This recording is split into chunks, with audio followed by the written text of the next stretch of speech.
There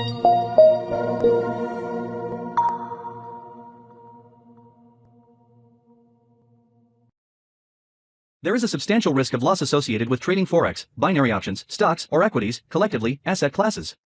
Only risk capital should be used for trading. Trading in any asset classes is not appropriate for everyone. Past performance is not necessarily indicative of future results. No representation is being made that investors will make profits, or will not sustain losses.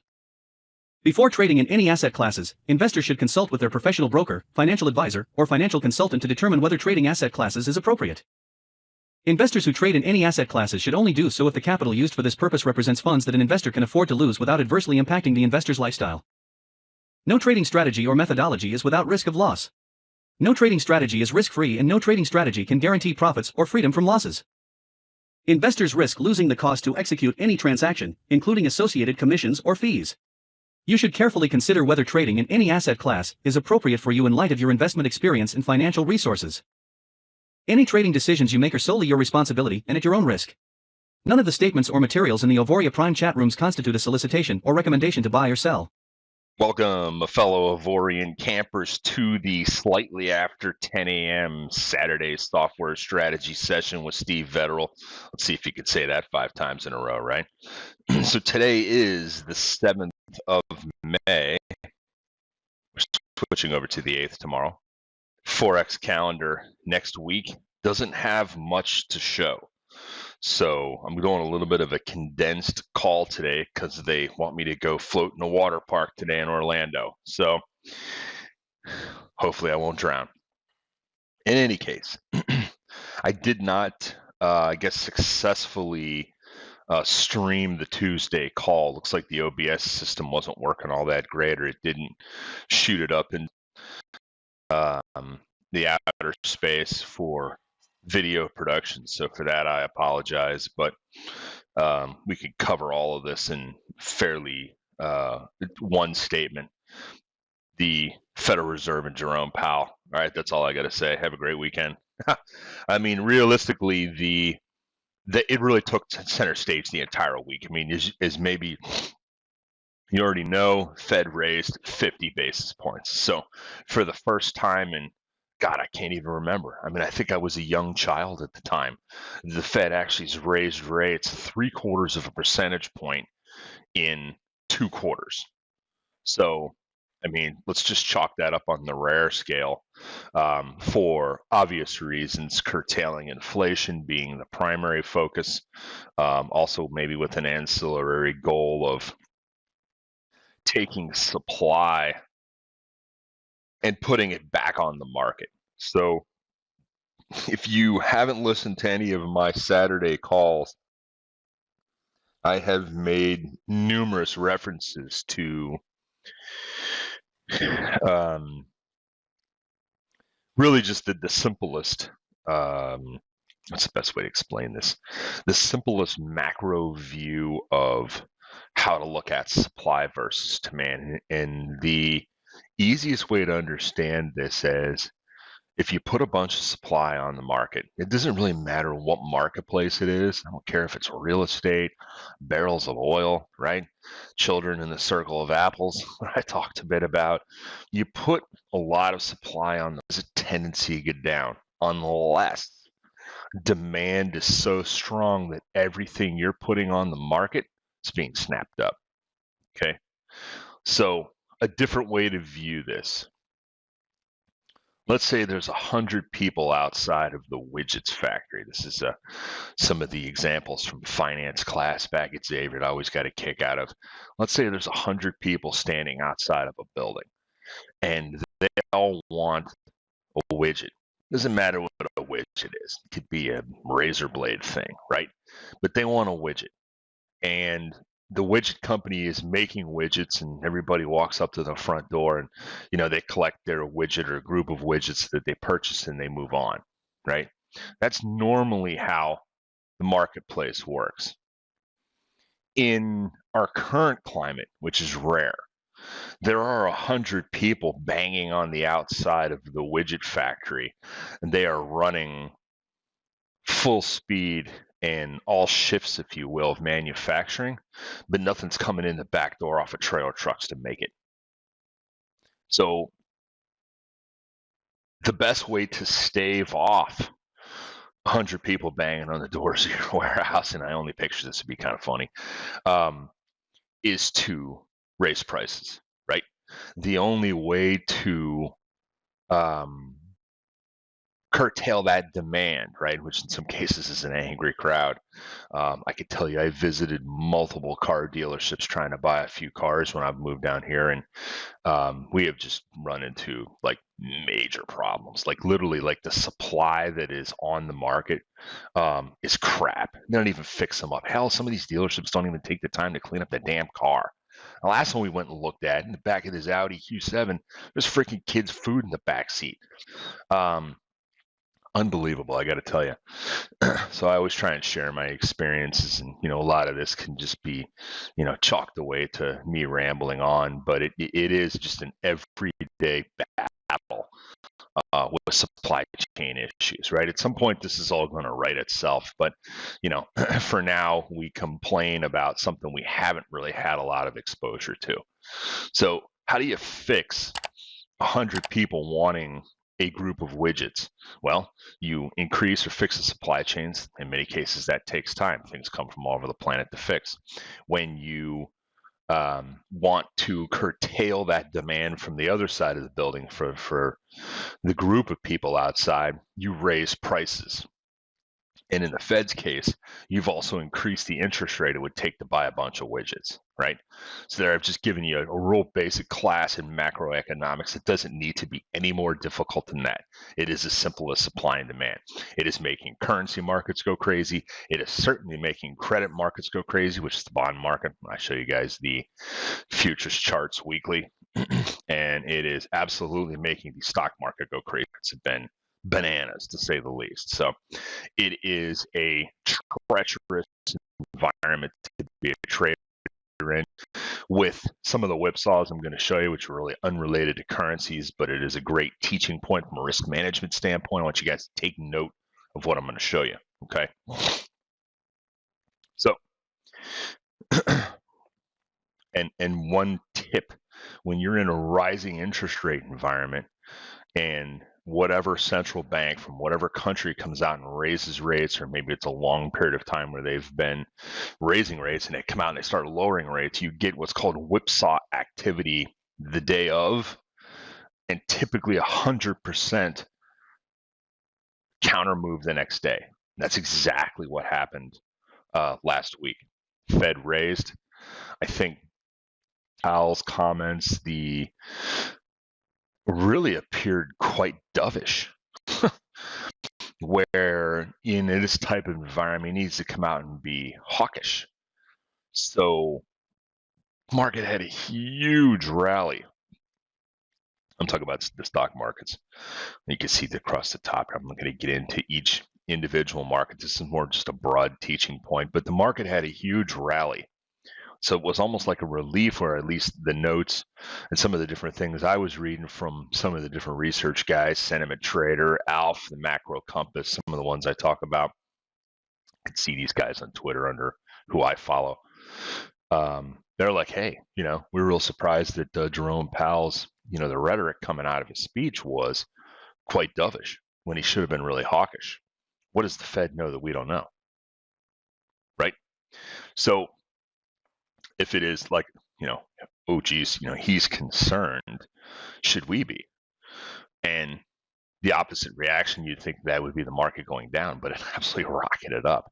Part of that was, too much shorting, too much going down, and too much over leveraging on the way down. And, the margin calls came on the bat phone from New York, as I like to say, because realistically, in the old days, if you ran a fund, you had a red phone in the back office that rang to New York's margin department. They could either start liquidating your stuff or not if you don't act, right?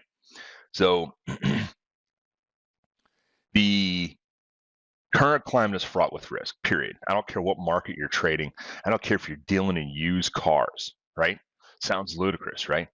But they're tacking all these extra fees onto the purchasing of cars. One, because the marketplace dictates that they can, right? Demand's high, supply's low.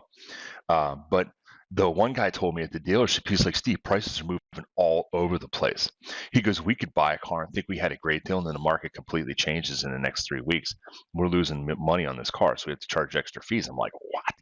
So the volatility of the climate, I use a lot of automotive references because I'm a motorhead, but these references can apply to any marketplace. And really the bottom line as a trader is you should be observing all of this with a keen eye, but at the same time, you should probably be sitting on your hands. Not the kind of advice you want to hear when you're running a big Forex software company like Auvoria, right? I get it.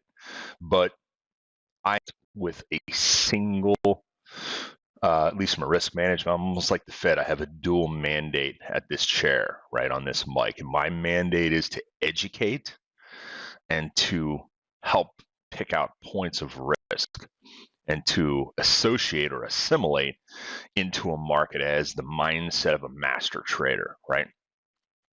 A master trader, in most cases, in terms of the assessment of this individual, first and foremost by his or her peers, the single most important thing that you will hear is that they are patient.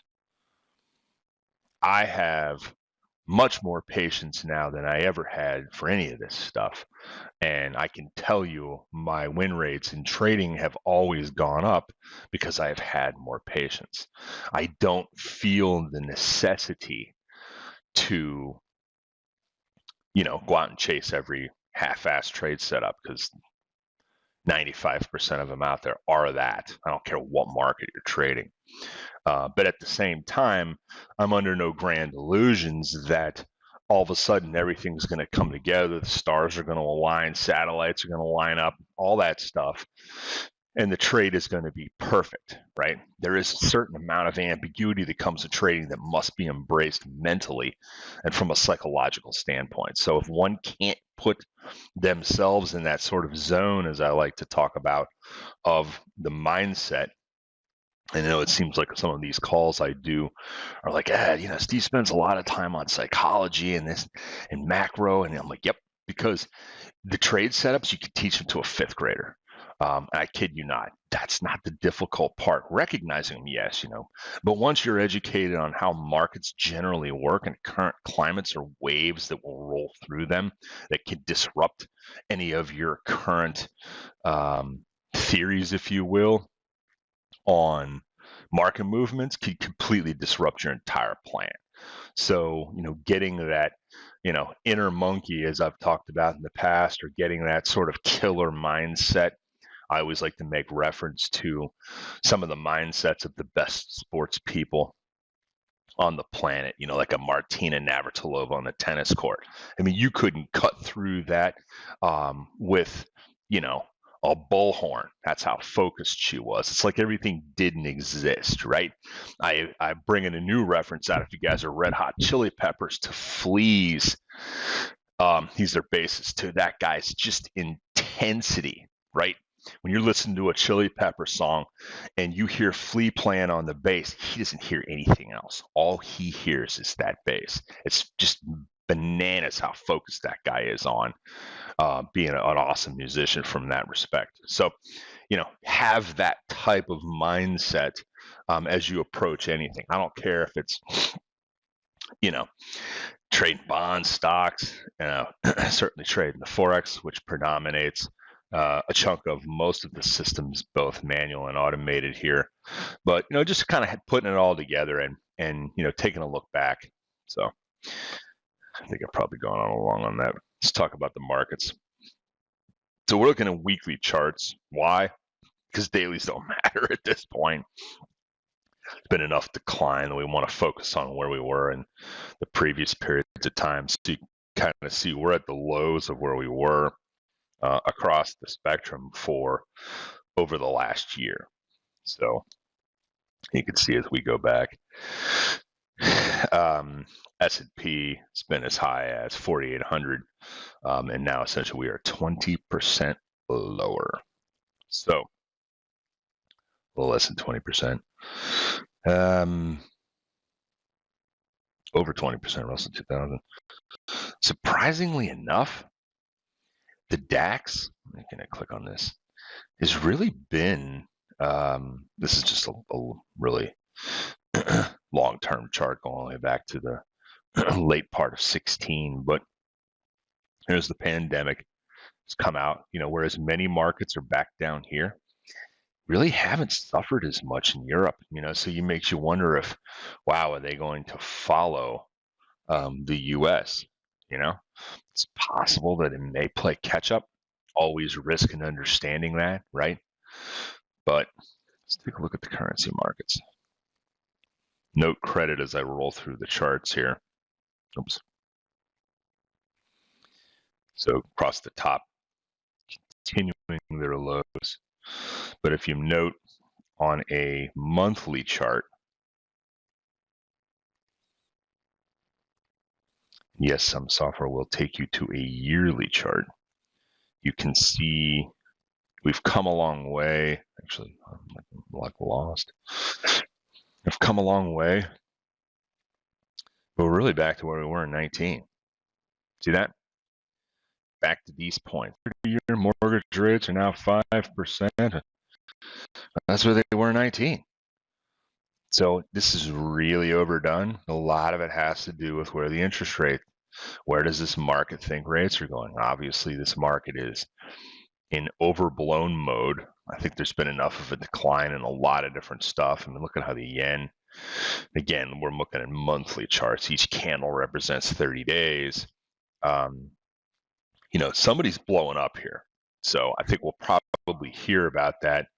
Typically, you hear about some sort of large fund or group or a chunk of a particular portfolio blowing up after the ashes start cooling out, right? You rarely hear about it because there's a lot of people that'll take advantage of that and they'll create more of a mania. So they try, at least from the Treasury's perspective, to keep a lot of that stuff under wraps. We didn't realize how bad it was when Amaranth blew up, or any of the huge blowups that had some pretty serious ripples through the marketplace.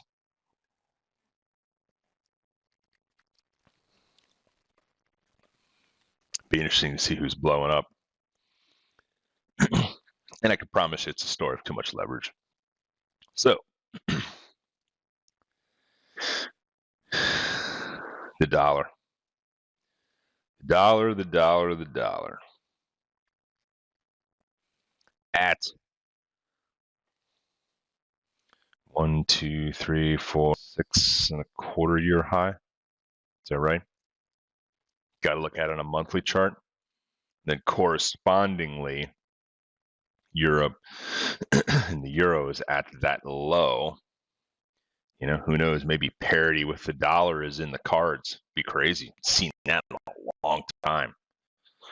And then Japan just absolutely off the cliff. This is having some effects on a lot of stuff, and I probably need to teach a little bit of a deeper dive on how the Japanese marketplace really just getting completely clobbered can have ripple effects, just like when that Fukushima plant melted down in Japan.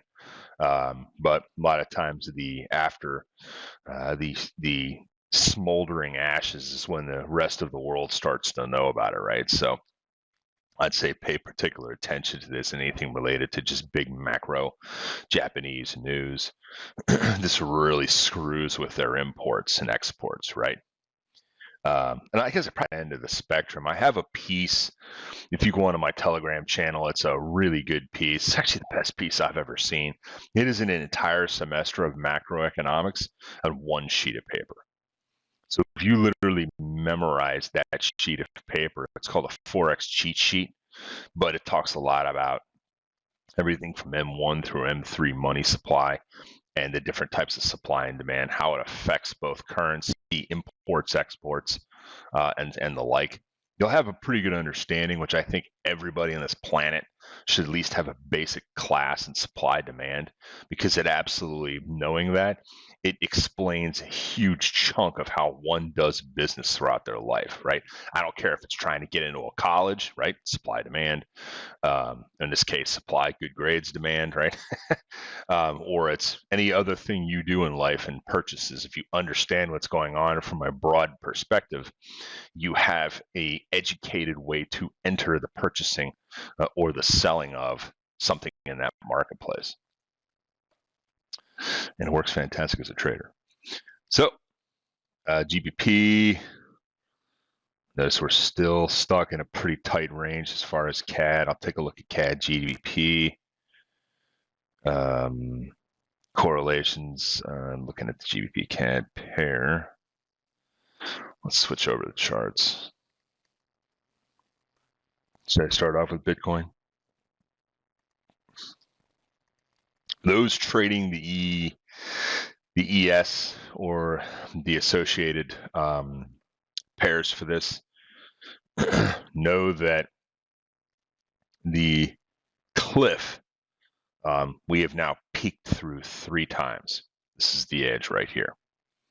This is the edge from a number of different perspectives. It's the edge from the standpoint of 3 peaks, if you will, underneath this level. And it's also, if you can see on the left-hand side here, even at the easiest to see, there's not a lot of volume down here. So far, this has been defended. See these long tails? Doesn't mean we're going to rip right back up. But the more times we attempt to peak under this area, right now we're not finding sellers, right? They're hitting the bid, right? They're not lifting the offer, essentially, in this case, which typically denotes we're rallying. But so far, this has been real supportive. There's a lot of institutions that got some serious leverage out there in equity land. Remember, if you're not familiar with how it works, depending on your broker, you could have anywhere from 1 to, in some cases, 20 leverage.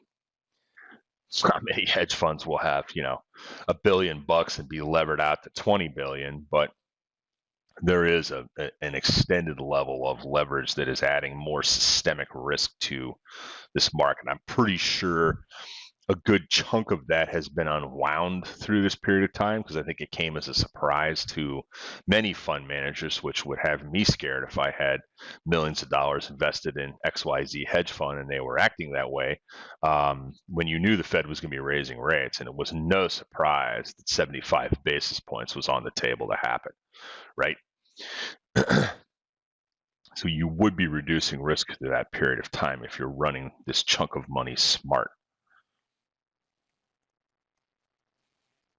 Qs. We've peaked underneath the abyss, and so far we're holding under it. So this I like to call the child. Actually,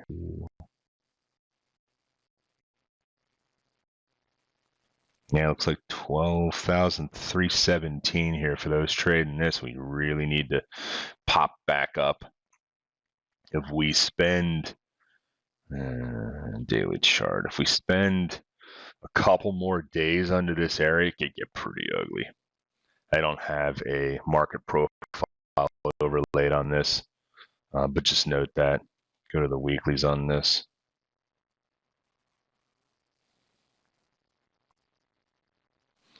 So you can see where we lifted off with a cup with handles. This is a pretty decent lift pattern. Came back, tested the area again, rallied from it. Every test of this area has led to a bounce.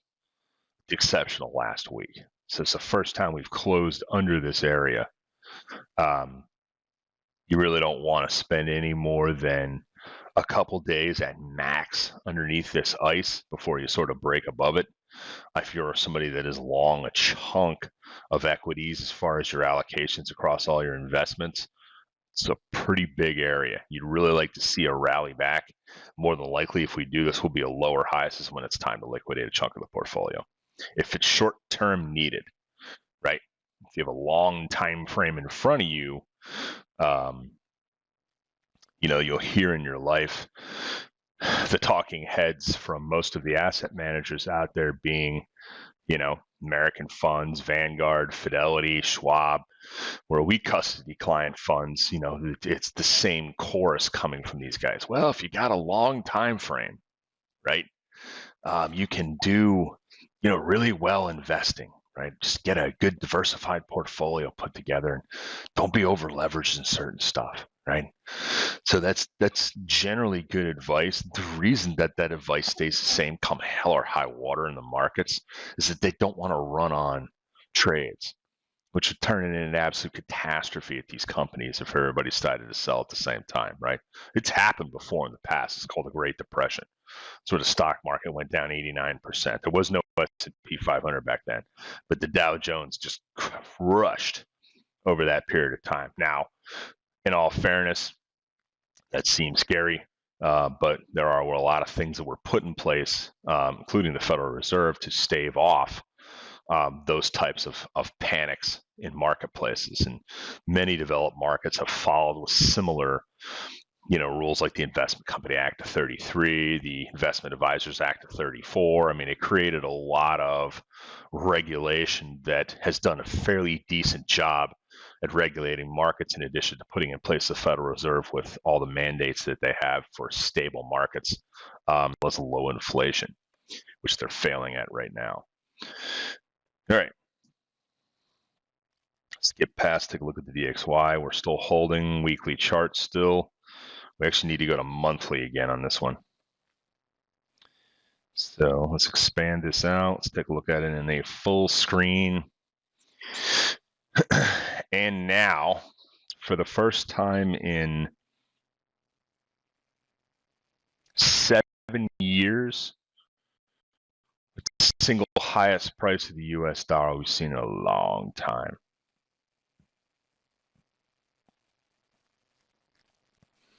Other time frame players took us out. This was a cataclysmic event you're seeing here that took place in 15 for a whole host of reasons, but we're seeing that type of breadth on this chart as well.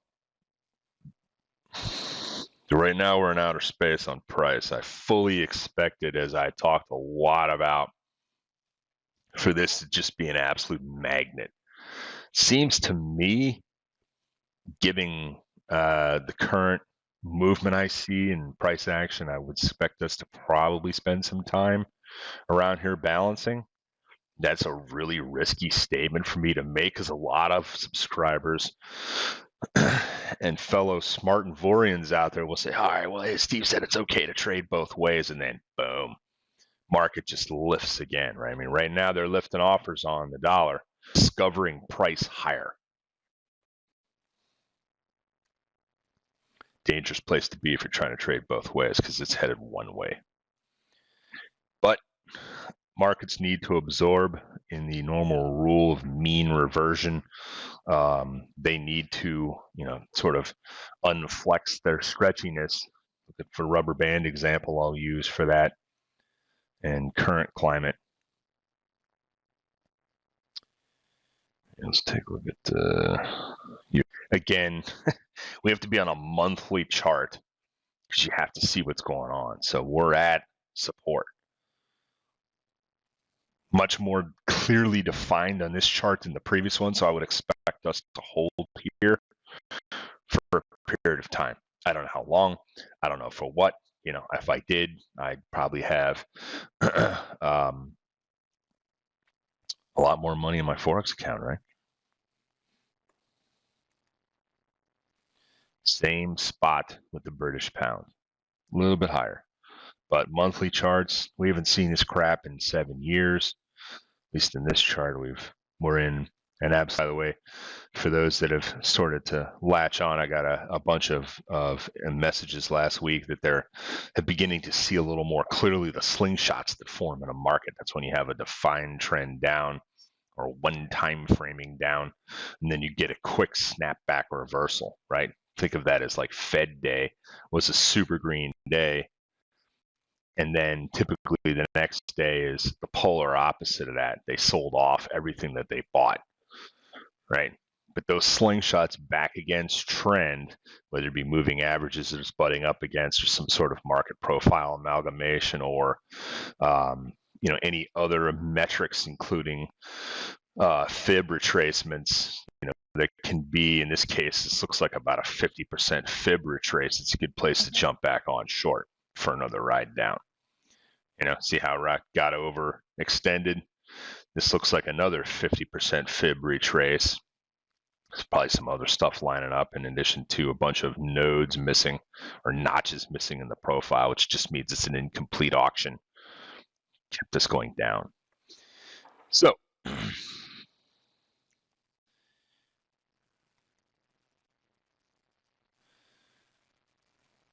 US CAD and monthly in the fray still. Let's take a look at GBP CAD.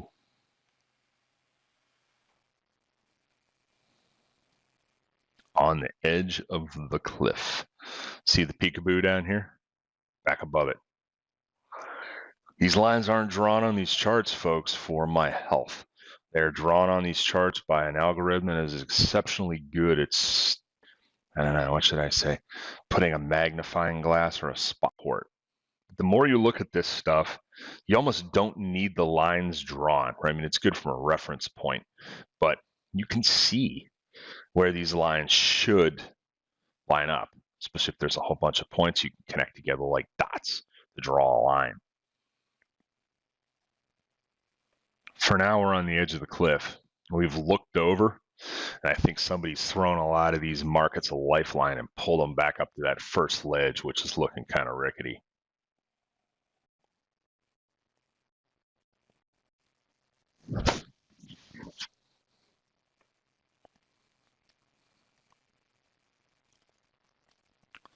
Swiss franc. I don't really ever look at this one.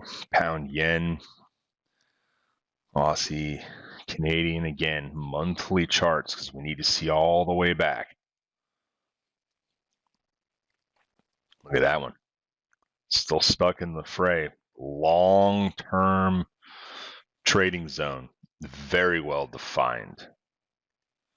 That would be crazy if that broke out. Here's an example of one that did break out. Came back and tested that level. Spent some time above it. Remember, there's the danger in any market as you get above a particular area, to let all these monthly candles play out. But this is an extreme example. But typically, you get above a point, a couple of candles will print, especially this applies much more on a daily chart. Tests lower, can't find any sellers, then comes the rip. That's when you know the trend's going to start. How long it lasts, how far, it's anybody's guess. GBP NZD. Looks like there hasn't been much movement, huh? It's funny. Euro GBP. I haven't looked at that one in a while. This has been rather surprising right here. Spent some time peeking under the zone of support, right back up. Found some buyers. You want to be a buyer of the euro and a seller of the pound. You know what? I should go to US JPY. This is the one that's crazy. So when you look in the grand scheme of things, the movement, which has been swift and fierce, and by the way, looking back, probably could go back even further. Let me just put this on full screen. It's been a while since we've seen candles this huge. 1 month candles. There's one here. 16. Had a group here in. So those are those currency events. There's some crazy events and currencies. Here's a one time framing up.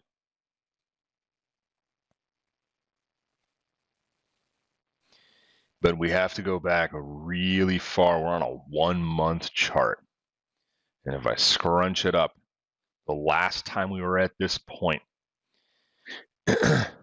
guess maybe we should go out and buy our expensive Lexus now, right? Because you're getting a better deal on that car now with the relation between these two currencies. But it seems like the smart thing to do if you have the money. But in all fairness, a lot of these vehicles are made elsewhere, so it's hard to see how much value you would get on that, especially with a supply shortage in chips. Makes the car more expensive.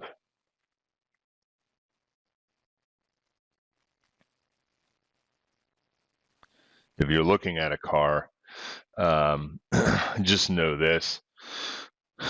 Look, I get the lazy factor of the car hunt, which I always find fascinating. It's kind of like hunting for a good stock chart.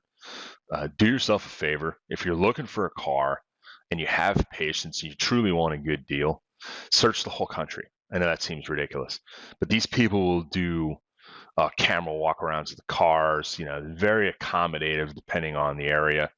But just be careful. Some areas, this online stuff's just more fraught with risk. Deal with a reputable dealership. Not these buy here, pay here guy lots, because they have a tendency to be more scammy, and you can't really tell what's going on with the car. But in many cases, especially for a more expensive car, you could save $5, $7, in some cases $10,000 on the car, and then just pay for it to be shipped across the country and with an $1,100 bill. A little difficult for some people, I get that. But I mean, if you're truly looking to shop, there's a website out there called Auto Tempest that's actually an aggregator of all the other car sites. So like Cars Guru, Auto Trader, and all that. And, a lot of the guys that will deliver cars to your house, like the Carvana and the Vroom guys, and there's a bunch of others out there that do this. Those guys almost always have a ton of fees hung up at the end of the deal. So you look at the price and be like, hey, this is a great deal. The car's only $35. These guys are jacking with $2,300 in fees to deliver the damn thing to your house. So pay close attention to that. Get all the fees before you make the choice to purchase the car. And just understand that from someone that used to buy new cars, I now consider that to be totally foolish. I get it. If you got all the money in the world and you want a new car, that's cool. I'm not going to tell you you're wrong, but I far best deals out there, not necessarily current climate, but generally over the last several decades, is to buy a good car with low miles that's 2 or 3 years old. Let somebody else take the hit. The hit is in many cases outside of luxury SUV land. The hit can be significant, and you just get a much better deal on the car. And that being said, let's take a look at crypto.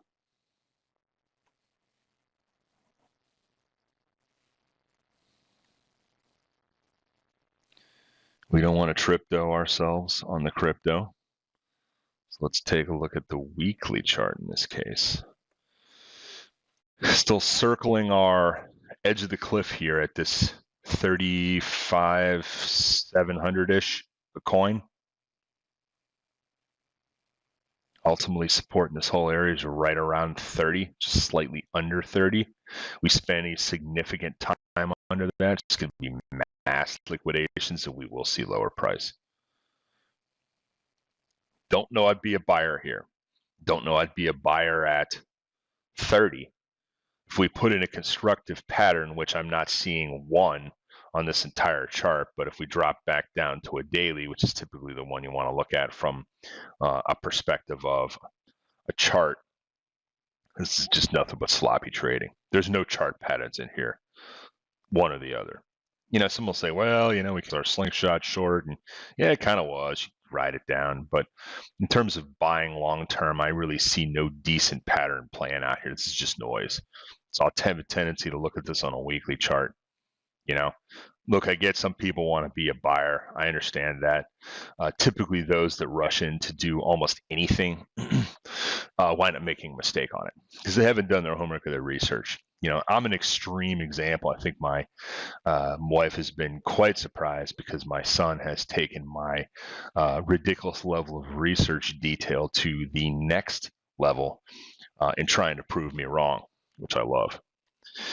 I think it's a great thing when your kids want to prove you wrong, but from a white paper research standpoint. So, what else? Here, you guys want to see a chart that's bananas?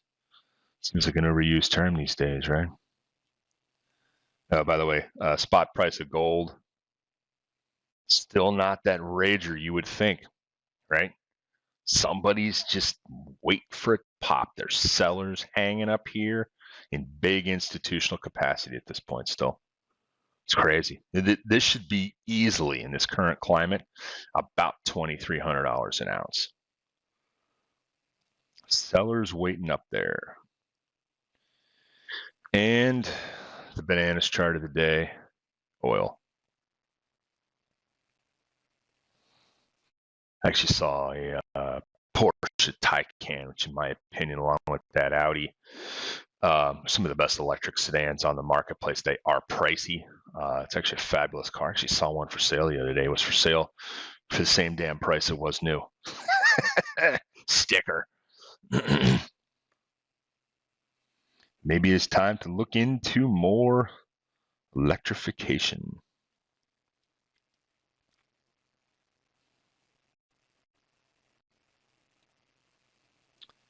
All right, leave it at that. So you guys can actually follow me on Twitter. It's at FXES Trader.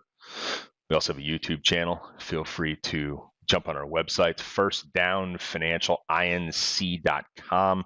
I actually posted a new blog. And I think if you guys get this message, if you've actually listened to this entire presentation, I'm going to be on Tuesday. Let me just check the calendar here.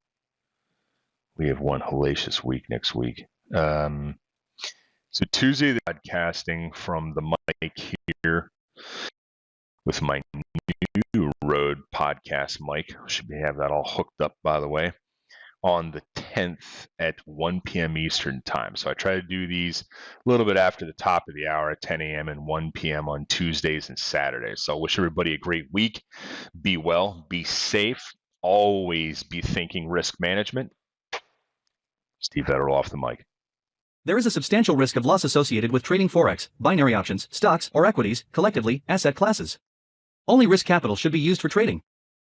Trading in any asset classes is not appropriate for everyone. Past performance is not necessarily indicative of future results. No representation is being made that investors will make profits or will not sustain losses. Before trading in any asset classes, investors should consult with their professional broker, financial advisor, or financial consultant to determine whether trading asset classes is appropriate. Investors who trade in any asset classes should only do so if the capital used for this purpose represents funds that an investor can afford to lose without adversely impacting the investor's lifestyle. No trading strategy or methodology is without risk of loss. No trading strategy is risk-free, and no trading strategy can guarantee profits or freedom from losses. Investors risk losing the cost to execute any transaction, including associated commissions or fees. You should carefully consider whether trading in any asset class is appropriate for you in light of your investment experience and financial resources. Any trading decisions you make are solely your responsibility and at your own risk. None of the statements or materials in the Auvoria Prime chat rooms constitute a solicitation or recommendation to buy or sell.